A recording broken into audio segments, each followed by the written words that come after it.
People get excited about the I do's and the I wills when it's wedding time. It's a beautiful thing to dream about the blissful day with the one you love. But too often we are not taking the time to consider the reality of the day-to-day living or securing our future. It is absolutely necessary to consider life after the honeymoon. I am Dr. Sabrina Ellis, and welcome to Wife Life, Securing Your Future.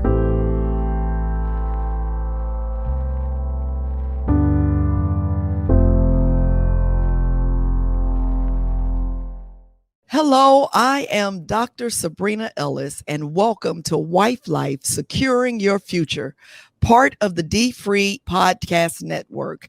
Here, we're going to have some tough but necessary conversations. In the first episode, we discuss why it's important to plan for the unexpected. For many women, the road to poverty begins after their husband dies or after they become a divorcee. Many people think that won't happen to them. And even if it does, it won't happen for many years. But listen, I have some statistics for you. According to the CDC, the divorce rate is more than 50% in the U.S. Approximately 800,000 people are widowed each year, and 700,000 of them are women. That's according to the U.S. Census Bureau.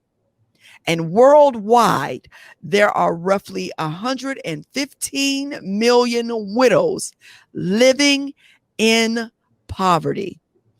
Lastly, the average age for a person to become a widow is 55 years old, and 75% of women will be widowed by the age of 56. So, my intention is not to depress you with this topic, but my hope is to provide some guidance and inspiration for you to prepare for your future. The first thing you need to do is to make a plan. Joining us today is a woman who has been making plans to address challenges for decades. Welcome, Pastor Alexis Williams. It is a pleasure to speak with you today. Well, yes. Glad to have you. Glad to be here.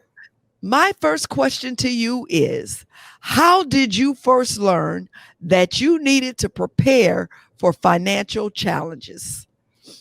Well, I first learned, first of all, thank you for having me today.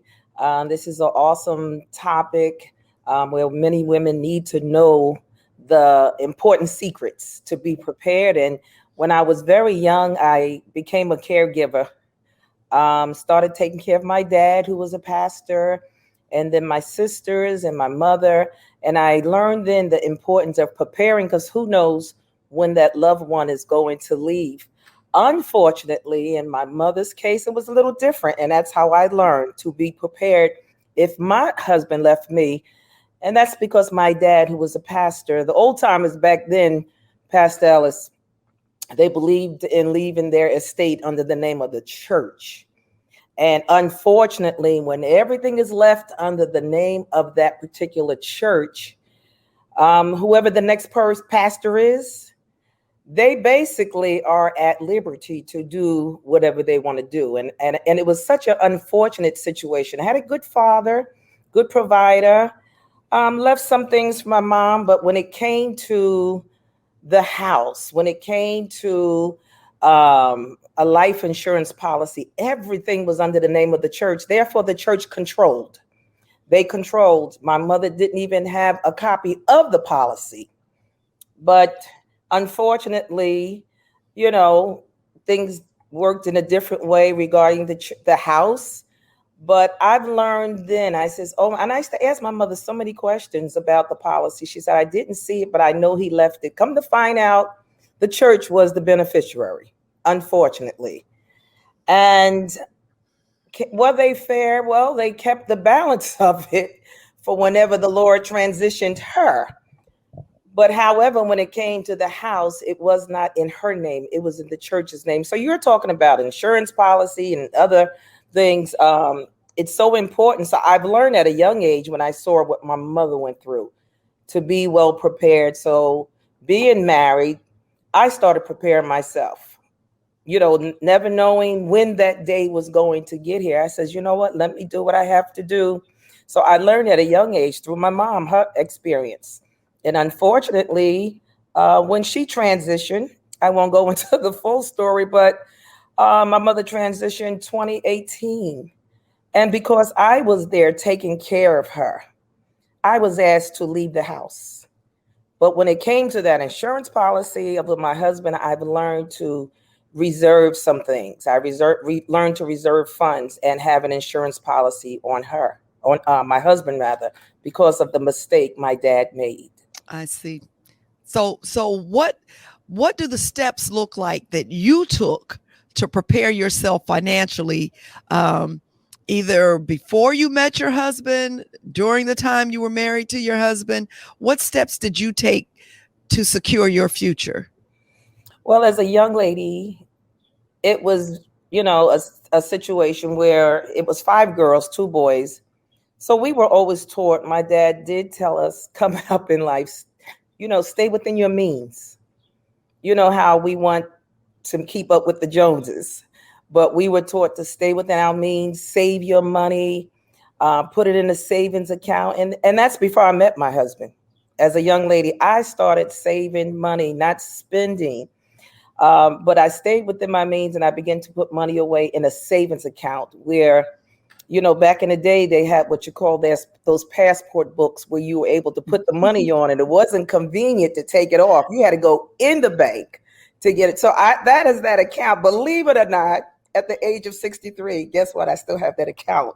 Wow. Yes. And it was just good to do it that way because it disciplined me. Because I knew me. I love to shop. I love to buy. I love to, didn't spend unwisely, but I love the nice things of life. But I began to save money. And even when I met my husband, got engaged, I saved. Whatever income came in, I saved my money. So would you say that during your marriage, your life and your financial situation was pretty comfortable? Well, it was comfortable. I believe if I didn't start saving at the time when I started, it would have been very uncomfortable. But I started at a young age saving, and guess what? I sat down with my husband. Sometimes married women feel once you get married, you can't have your own. You can't have your own accounts. You can't have your own money. I believe in, yes, to become the one, but it's a good thing to always have your personal account. They don't want to teach that today. They're teaching that the two become one and don't have you. No, but my dad always taught us. So I had my own personal savings account, even after meeting my husband. And I don't think, that I was too uncomfortable, but I think, at a time in your life, you can continue to save to be at that point where you don't have to worry when you close your eyes at night. I would just make, before I ask my next question, it's just a sidebar statement. I find it ironic that your mom was in the situation that she was in, but yet it was your father that taught you how to save and to prepare yourself financially. I just think that is very interesting. Yes. How would you describe your financial life after your husband passed away? After he passed away, I can say this. My husband and I, Bishop and I, sat down and we had a discussion. And that's something that women do not do. I sat down and talked with my husband about funds. I talked to him about the insurance policy. Because what happens, unfortunately, when your husband transition, a woman do not know anything about the business. They don't know anything about finances. Now, this is the funny thing about this situation, even going back to my parents. My mom depended on my dad for everything. And when my dad passed, My mother couldn't even tell you how to pay the bills. She couldn't tell you who was the car insurance, who were the holders of the pot. She couldn't tell you anything. So I learned by her mistakes, even though my dad taught me how to save money, he never put that policy in place. Now that's one little error he made there. That's a major error. Mhm. But I've learned how to save. So when Bishop passed, I would say I was pretty stable. I was pretty comfortable because up to this day, I'm yet saving. So, would you say then that the discussions you had prior to your husband's passing provided more of a smooth transition for you financially? I believe so. I believe so. And it's because Alexis made that choice. Alexis took those steps, not just sitting there having a conversation with my husband, waiting for him to put things in place. But I sat and spoke with him. I wanted a copy of the policy. I wanted copies of papers. I made sure papers were not in the name of the church, because we have to learn how to separate husband and wife and separate the church. And when it came to my home, I didn't bring the church into my home. So when I sat and talked to my husband, um, we sat and talked about the policy. And then the otherwise thing about it is I got my own policy for him. I was able to get my own policy on my husband because I saw that he wasn't well. And I saw it many years before he transitioned. You know, Bishop needed a kidney in 2011. So I saw these things coming. And I just began to prepare myself financially. So I would say when he transitioned, I was pretty settled. I didn't have fear because I just kept on maintaining myself and saving. Even up to this day, you know, we spend and we're, you know, paying bills and doing a whole lot of things, but you have to continue to have that income to save. Absolutely. Well, in your experience as a mentor to women, I know you mentor women. Can you describe some of the challenges that you have witnessed or seen other women face firsthand when they don't prepare? Devastating. It is. Pastor Ellis, it's so devastating to know that these women were not prepared. Unfortunately, before COVID-19, you talk to so many pastors' wives. Some of them were very fearful, number one, in sitting down having that discussion. And then, unfortunately, some of the pastors and some of the husbands, you know, forget just pastors' wives, but women in general, men did not put things in place, and the women did not step up to even acknowledge it. So they were not prepared. They had to end up cremating their husbands. They had to end up using the worst, I would say, cheap caskets and a cheap way of putting him away. Women were broke. I thank God I was able to help some of them, even if it was to buy groceries and help with their children. But they were not prepared. They depended on the church. You know, when you're in the church, unfortunately, you know, it's very glamorous to first ladies wearing the hats, the red bottom shoes, and the Gucci bags, and all that is wonderful. But are we really thinking about our future? Once that is over, what happens then? And I've witnessed first ladies really falling on their face, unfortunately, and then the church did not take care of them. They neglected them, and they had to basically go find their own homes to live in. Um, just a very hard time because things were not in place for them. That sounds very devastating. What advice would you give to the women who may be listening to this podcast? I would say to the women, you know, I knew my husband was ill, but no one knows the time or the day when they are going to transition. The first thing Pastor said in the beginning, you have to have a plan. Everybody should have a plan for their life financially. You should have a plan for your children. Where does your children stand if you have kids when it comes to the fact that your husband's transitioning? Do you have savings for your children?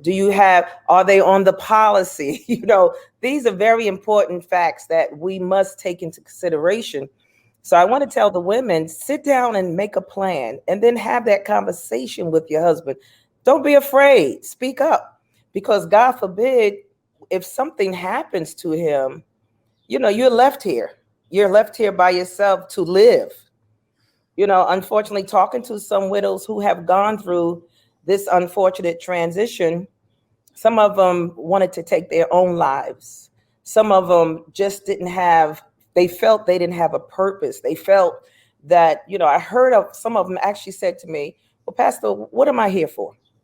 Not long I spoke to someone, why am I here? I have no money. The church didn't help me. I have no future. It's because they were depressed. They were stressed.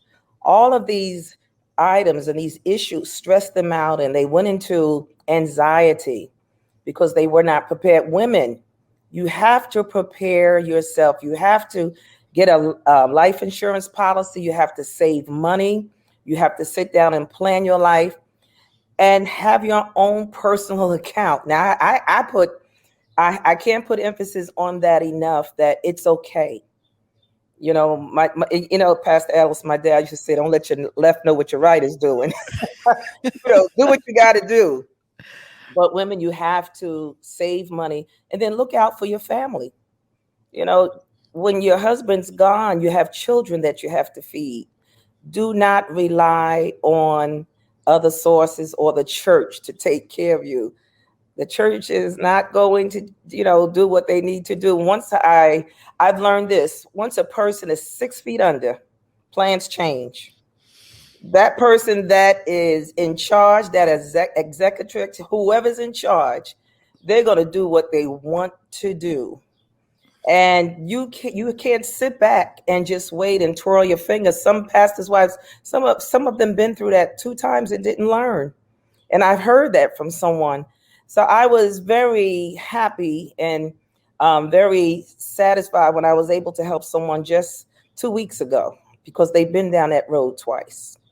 And I said, start saving, do what you have to do, because you don't know if there's going to be a third time. You just never know. So it's important that you plan your life, plan your future. Thank you so much, Pastor Alexis, for speaking to us today. This has been awesome. Thank you for your transparency, and thank you for sharing how you are helping other women who have experienced such devastating events in their lives. I know these are tough conversations to have, but they are absolutely necessary. This concludes this episode of the Wife Life Securing Your Future podcast, part of the dfree podcast network. Next time, we will discuss what needs to be in your financial preparation plan and what you can do now if you don't have one.